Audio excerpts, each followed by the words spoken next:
Hey everyone, so I wanted to make this video for those that are interested in Space Marines 2 Eternal mode, which is the PvP in this game. I spent quite a bit of time in this mode specifically, as well as the operations. I played a little bit of the campaign, it's been really cool, but I love me some PvP. So I wanted to cover things of how it plays, crossplay, the different modes, and things I would like to see that could use improvement and more. If I missed or got something incorrect, comment down below and let me know. And I'm also going to have some PvP gameplay in the background as I go over and talk about these sort of things.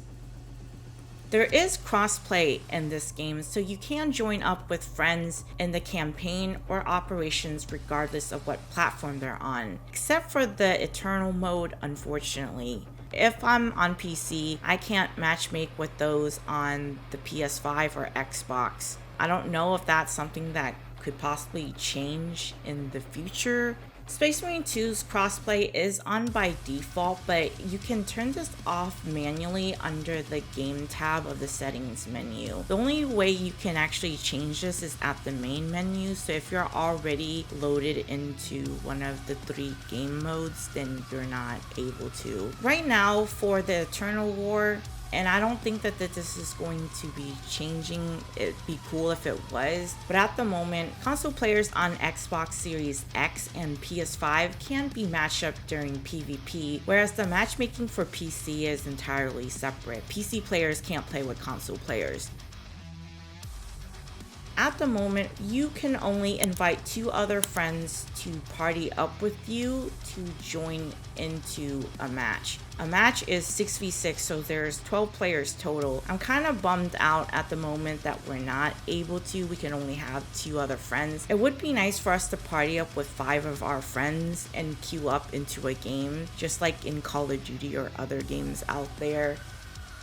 Now, in order to invite, I'm on Steam, and trying to invite through Steam is currently not working, so hopefully they have some sort of day 1 patch where it'll iron out a lot of these like server and connection issues we've been having or seeing with the game. But in order to invite people, the best way at the moment right now until those issues are fixed is at the top right of your screen, you'll see a little key, and as you see here, this is my invite code, or if you want to join up with a friend, you just type in the code that they would give you in order to queue or party up with one another. Sometimes even then with this, I have ran into some issues too, but like I said, hopefully there's gonna be a fix for this. For me, for the most part, campaign works just fine as intended, but what's been really hit or miss is definitely operations, and more so the PvP at the Eternal mode that I've been seeing a lot of issues with, connecting with friends or, trying to queue into a match. There's been issues there, the loading time just keeps loading and you never actually get into a game. So there's been a lot of issues like that, which I think Saber Interactive is fully aware of these things. So like I said, hopefully either sometime today or tomorrow when the game is officially out at launch, that we will see some sort of patch that will further improve these sort of issues that we're currently seeing. But when you actually are able to get into a match, it's actually been really fun to play. I haven't had noticeable lag when I'm actually in a match and playing. Everything has been honestly really smooth, so I hope to see that continue to be the way it is. It's just all the other issues surrounding before you actually get into a match. Outside of the issues that I do have when the matchmaking is working and everything, it's really fun to play. I've been having a blast using the heavy class. There are 6 different classes that you can use. Vanguard is also fun. I've tried them all, but I've really been fucking with the heavy class the most, just using an LMG, because all the Space Marines, the mobility is the same regardless of what weapon it is that you're using. Typically in other games, if you're running LMG, generally you're a lot slower than other classes, but in this one it's all the same, so I don't mind it. So now here are some things to note when it comes to operations and PvP. Regardless of what mode it is that you're playing in, you're going to be earning one of the in-game currency in the game, which is up at the top right here, called requisition. So after every match for PvP, you're going to be earning a certain amount. But what you can then do with that, you can use it towards, you know, different cosmetics to change the way that your character looks, unlocks and stuff too, whether it be here in the PvP or more so the operations, where you can further upgrade different perks within there that can benefit yourself or your team. There's also different weapon perks for you to check out for whatever class it is that you're running in operations. That's what this currency is going to be used for, to unlock a bunch of different things.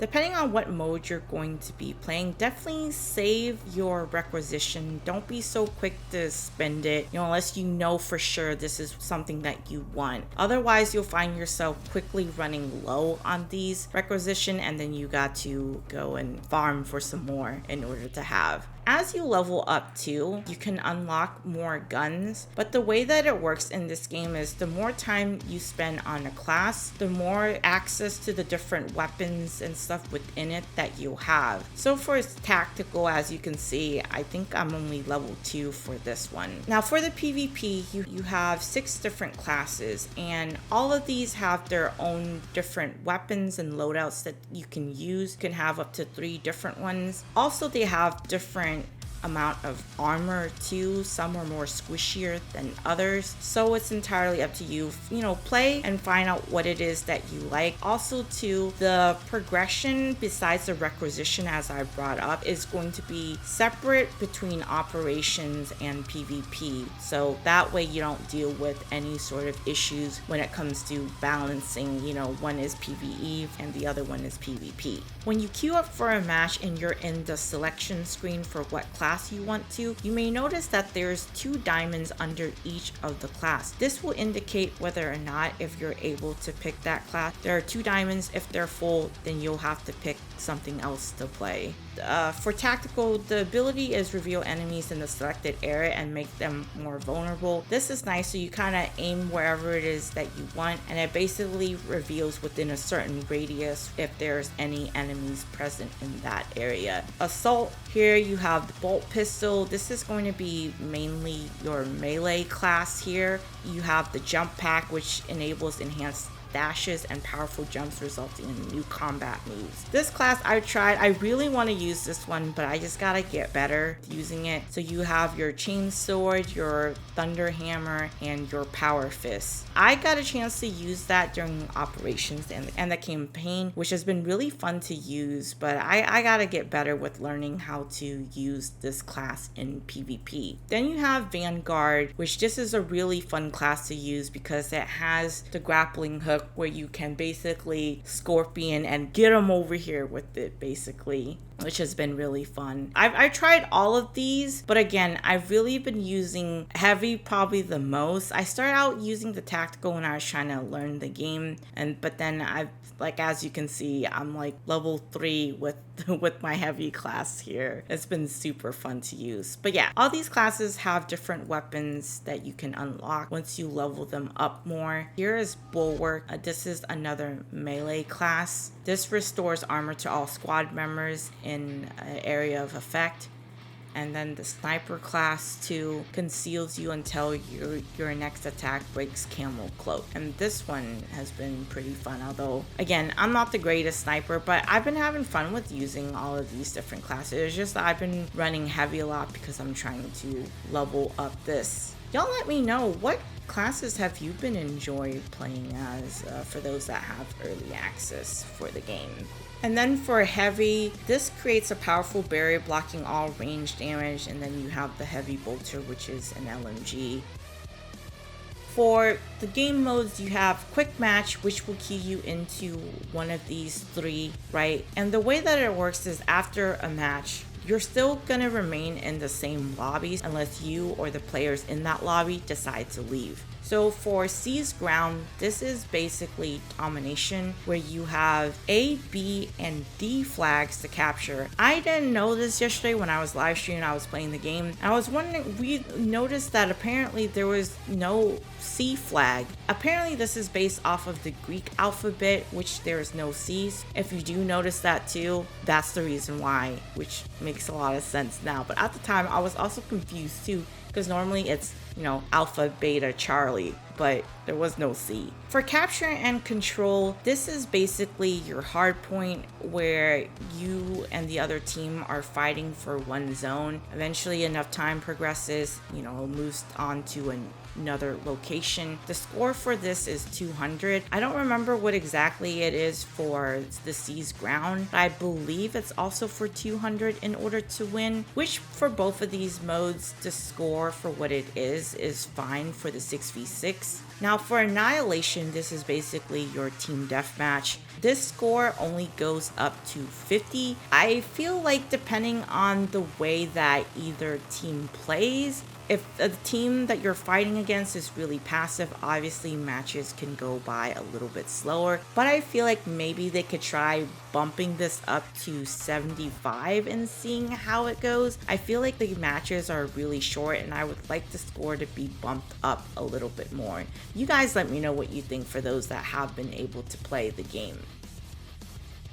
Now you may be curious about the way that the combat and everything feels. You know, initially when I was looking at it from the gameplay and stuff, it reminded me a lot of Gears of War. Although the way that it plays, there's some similarities there, but there's definitely still very much quite different, because Space Marine 2 combines that third-person shooting with the melee combat, the hack and slash with the light and heavy. You can also parry your enemies too if you can time it just right with your own melee. Whereas in Gears of War, it's more focused on range combat and the cover-based shooting. In Space Marine, you don't have that sort of cover-based shooting unless you're using the environment to your advantage or standing behind, like, you know, a wall or a rock or whatever, and using that as cover. The cover system doesn't work the same way. And also too, the movement and everything in Space Marine is a lot more heavier. Even with your dodge roll, it's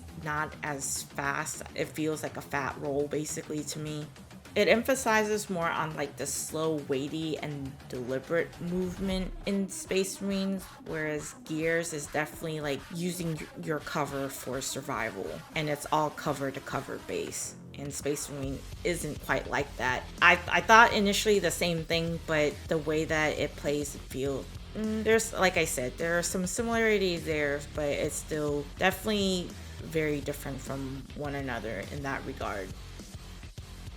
So I don't know how you guys feel about the TTK in this game. For me, for the most part, I don't necessarily have an issue with that. This is a game where you definitely want to stick with your teammates, not running around by yourself, because if you happen to run into, you know, 2 or more people, you're pretty much like screwed. As soon as you see them, you're probably just more than likely going to get melted and it's GG's. I think my problem is there needs to be better audio visual cues for when you're low on health. Part of my problem is that I've always noticed myself like trying to pay attention to where my health bar is at, so that way, you know, I can try to roll away, or since I've been running the heavy class a lot, pop up my shield in order to try to block some of that damage. Because, you know, when you think of it like in, say, like Call of Duty or some other PvP games, you know, your screen starts to go red, maybe your character starts to breathe more heavily. There is always some sort of indicator that lets you know that your character's health is low. Whereas in this game, there's not that sort of feedback there. So hopefully maybe that's something that they can improve in the future with the game.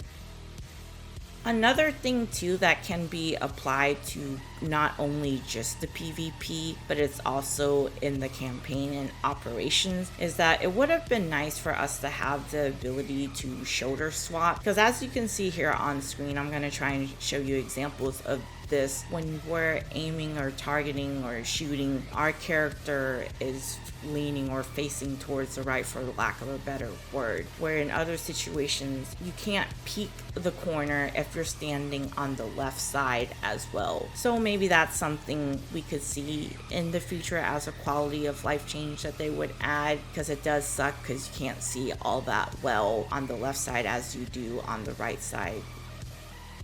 I would like to see them give is some sort of spawn protection. I've been guilty of doing this, I'll be the first to admit, where I was playing domination or seize control in this game. I happened to come across the enemy team's spawn and I just got mowed down. And then on other scenarios where I came across there, it's like, oh, let's see if there's anybody there to kill. So maybe it would help if they would give you some sort of invulnerability when you first spawn in, so people that are trying to camp the enemy spawn aren't able to do that. I definitely don't think it's fair, so maybe definitely sort of spawn protection there.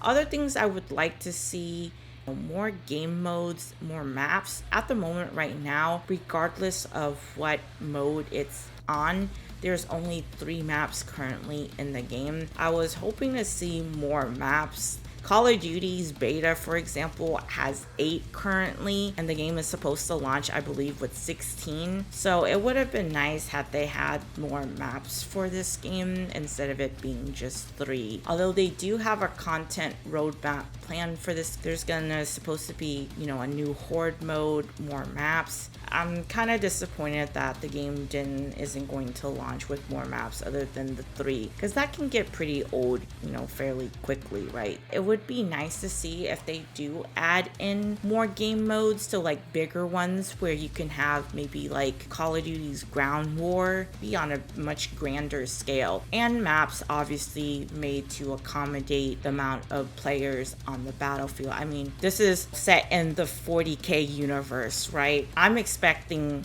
big grand battles where multiple teams or even 2 teams going against each other, the different factions and stuff. Maybe something implementing, that would be another thing that would be nice too, is some sort of clan system within the game for the different factions, us being able to just to build a community around the PvP would be pretty nice to see. Similar to other games, I play a lot of Call of Duty, so that's why you probably see or hear me make a lot of comparisons or references to that. But yeah, that would definitely be nice. Despite all the complaints that I have with the game, one of the things that I really love is the amount of customization that you have for your Space Marine. Also, too, as you can see, you have your Adeptus Astaris, and then you have the Heretics. There's so much customization in this game that I absolutely love. It's pretty cool, as you can see. Customize this here to your liking. So that's it for me, guys. I hope you found the information that I provided in this video helpful. If you have any questions at all on the game, feel free to ask me and I'll do my best to respond to your comments about it. If I don't know something, I'll be sure to let you know too. Subscribe to the channel if you haven't already. And as always, thanks for watching.